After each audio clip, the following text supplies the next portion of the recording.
Jackie Gallens. Bonjour Jean-Philippe. Jackie Gallens, Splendeur et misère de la RSE, édition EMS, collection grands auteurs francophones. Jackie Gallens, vous êtes professeur agrégé des universités, professeur émérite à l'IAE Toulouse School of Management et directeur honoraire de Toulouse Business School. Vous êtes président honoraire de l'AGRH, donc l'Association de gestion des ressources humaines. C'est un ouvrage qu'il va falloir mettre dans les mains de tous les étudiants. C'est le ministère qui le dit, voilà, puisque tous les étudiants doivent être formés à la RSE. Et vous le rappelez dans cet ouvrage, le fait d'être formé, y compris pour les administrateurs, c'est très très important. C'était EY qui le disait, hein, voilà, le cabinet EY. Alors, la RSE, fortune de la RSE, vous dites splendeur, donc référence à Honoré de Balzac. On va beaucoup parler des misères. Un petit mot peut-être sur les splendeurs. La loi Pacte, enfin, nous reconnaît un intérêt social de l'entreprise distinct de l'intérêt des associés, donc de la maximisation de la valeur pour l'actionnaire, ce qui va ouvrir la voie à tous les débats avec la littérature économique, débat que vous instruisez dans l'ouvrage. Et puis loi sur le devoir de vigilance. Donc voilà, aujourd'hui, ça se traduit typiquement par le CSRD en Europe et tous les débats qui entourent le CSRD. Donc on voit l'actualité de cette question. Ce qui est fascinant dans votre ouvrage, je fais un peu le teaser, mais vous nous dites, en fait, c'est une faillite globale, misère de la RSE. Aucun des objectifs qu'on assigne à la RSE n'a été atteint. Tout ce qu'on a voulu faire pour préserver l'environnement ou le social, finalement, on a échoué.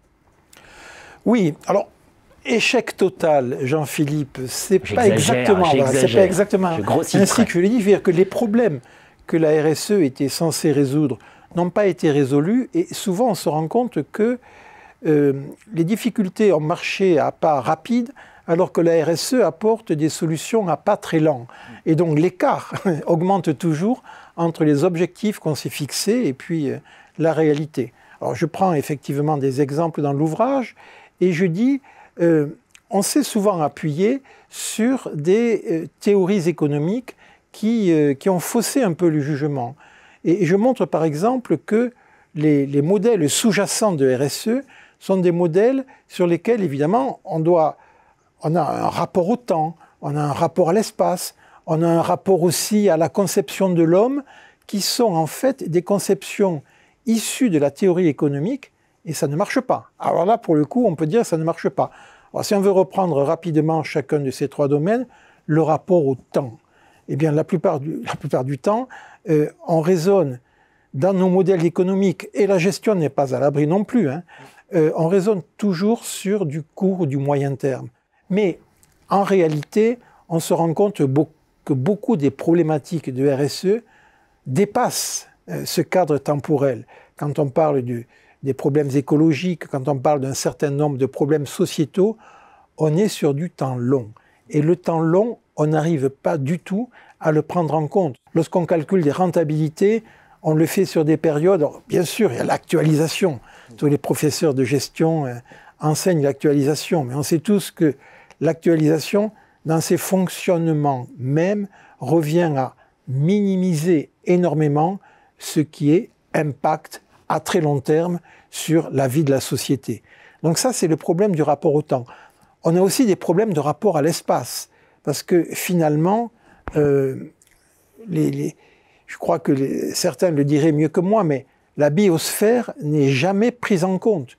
On prend en compte, on le sait, les ressources qui sont monétisées, mais par contre, lorsque on dégrade la biosphère, lorsqu'on dégrade les eaux, lorsqu'on dégrade l'air que nous respirons, eh bien tout ceci n'est pas pris en compte. Puis enfin, il y a ce troisième, et là évidemment c'est presque une porte ouverte, cette troisième conception qui est la conception de l'homme, qui est tout à fait défaillante dans les théories qui soutiennent la RSE, parce qu'on continue toujours à raisonner sur un homo economicus mutilé. Voilà, mutilé, et qui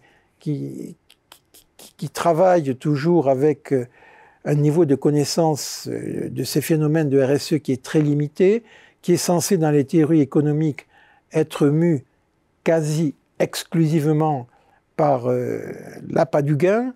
Donc tout ceci fait que l'aube sur lequel on raisonne, qu'il s'agisse du consommateur ou du producteur, est un homme mutilé. Et donc ça ne marche tout simplement pas.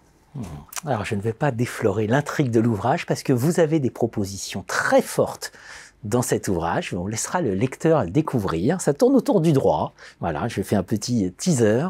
Il faut absolument le lire. Et puis deuxième chose, une référence que j'ai beaucoup aimée, la référence à Armstrong. Alors pas le coureur cycliste, mais je me suis dit, mais c'est en fait, si, c'est-à-dire que toutes les questions de responsabilité, etc., dans la problématique du dopage, de maximisation de l'intérêt, ça nous renvoie un peu à l'affaire Armstrong dans le cyclisme, et on voit le mal que ça fait à la collectivité. Si je peux juste rajouter un mot, ça montre, Armstrong est un auteur américain qui montre qu'on peut être à la fois responsable et irresponsable.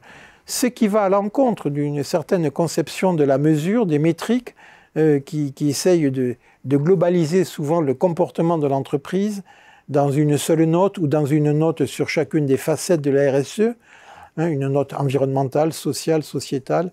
Mais ça ne va pas non plus. Ça ne va pas non plus parce que Armstrong, en travaillant sur ce concept d'irresponsabilité, montre qu'une même entreprise, sur une même facette, peut avoir des comportements responsables et des comportements irresponsables. Et que l'objectif, ce n'est pas de moyenner les deux.